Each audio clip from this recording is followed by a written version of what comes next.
te variazioni e scorribande qui su Radio Libertà.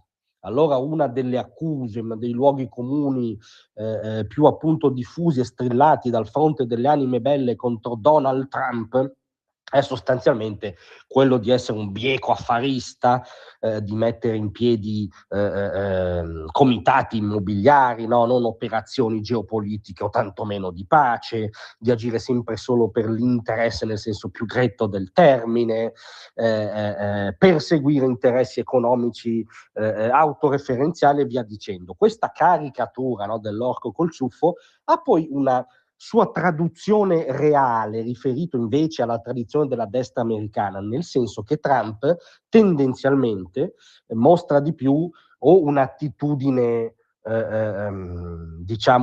focalizzata sull'interesse nazionale, appunto da America First, un'attitudine addirittura jacksoniana, se vogliamo risalire alla tradizione anche populista, che non è una parolaccia, della destra americana fin dell'Ottocento, e più spesso anche mostra una attitudine realista, pragmatica, diciamo nixoniana, tesa a un impegno selezionato, a un'esposizione calibrata dell'America, sempre privilegiando, sempre appoggiandosi a un'iniziativa diplomatica, al perseguimento di un deal, sempre tentando di coinvolgere di sponda terzi attori nelle trattative, questo per inciso anche lo spirito della recente chiamata con Vladimir Putin, e mostra meno magari quella attitudine ben presente anch'essa nella storia del GOP e della destra americana, diciamo idealistica, non nel senso deteriore, non nel senso di fanatica o peggio di scollegata dalla realtà, ma di attenzione alla battaglia anche valoriale che è insita nella geopolitica, no? Quell'attenzione all'America come città sulla collina, punto di riferimento di spiriti liberi contro l'impero del male, diceva Ronald Reagan, e anche questa postura valoriale che permise a Ronald Reagan di vincere la guerra fredda contro il totalitarismo sovietico. Trump preferisce suonare tasti realistico-pragmatici. A maggior ragione la sua dichiarazione di oggi è veramente una notizia e la può ignorare solo chi è in malafede. Leggiamo quanto ha scritto su Truth. Gli Stati Uniti sono di gran lunga il più grande produttore di petrolio al mondo. Quindi quando i prezzi del petrolio salgono guadagniamo un sacco di soldi. Tra l'altro gli Stati Uniti hanno raggiunto una stabile autonomia energetica anche relativa all'estrazione e produzione di petrolio sotto il suo primo mandato, che è stato uno spartiacque decisivo dal punto di vista geopolitico a favore dell'America, a favore anche dei pesi nel rapporto con le monarchie del Golfo, e questa cosa la si sta vedendo anche oggi, quando è evidente che le monarchie del Golfo hanno perso diciamo tra virgolette il potere di ricatto relativo all'olio nero sull'alleato americano. Ma ha proseguito Trump. Ma di ben più grande interesse e importanza per me, come presidente, è impedire a un impero malvagio, l'Iran, di possedere armi nucleari e di distruggere il Medio Oriente e il mondo. Non permetterò mai che ciò accada.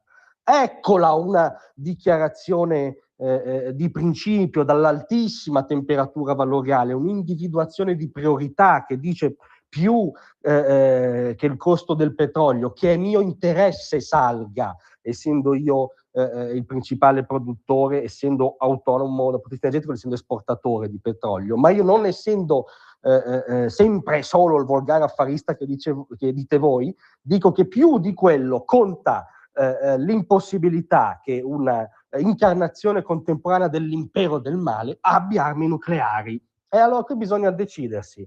L'Iran ha mai deviato dal percorso dichiarato nel 79, quando viene istituita la Repubblica Islamica, quella del governo in nome di Dio, cioè di Allah, e dell'esportazione del governo in nome di Dio nel Medio Oriente e nel mondo, tramite destabilizzazione, costruzione di proxy terroristi, esportazione della jihad? No, non è mai venuto meno, anzi quest'ottica, come ben sappiamo, ha avuto il suo culmine nel macello, nel pogrom del 7 ottobre.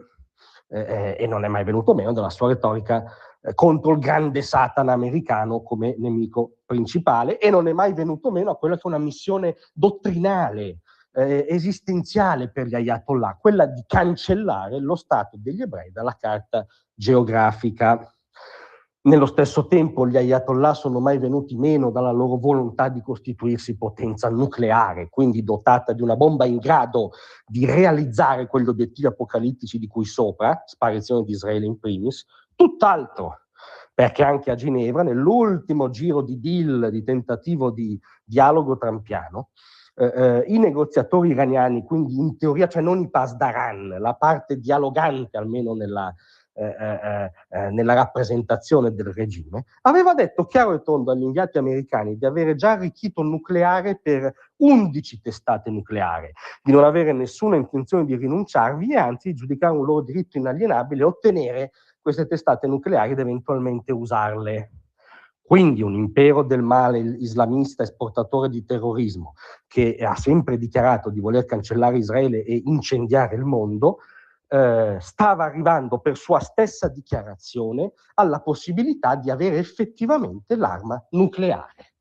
Questa cosa, dice Trump, taglia la testa al toro, mette nell'angolo qualunque considerazione, addirittura di mio interesse su petrolio, costi dell'energia, ricadute economiche.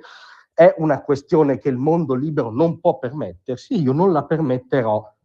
E adesso come fate a chiudere gli occhi di fronte a questa cosa di valore? Cioè i nazisti del nuovo millennio rischiavano di avere l'atomica. Non è anche un profondo tema valoriale e non è qualcosa che può qualificare la guerra di Trump e di Israele come guerra giusta? Nessuno si porrà queste domande, però se non ve le ponete vuol dire che implicitamente accettavate un mondo dove gli Ayatollah avevano l'atomica. A me non piace e non piacerà mai un mondo dove delle canaglie globali, antisemite, totalitarie, che dichiarano di volerla usare per certi scopi, abbiano l'atomica. E quindi anche oggi dico grazie Trump, grazie a tutti voi, a domattina.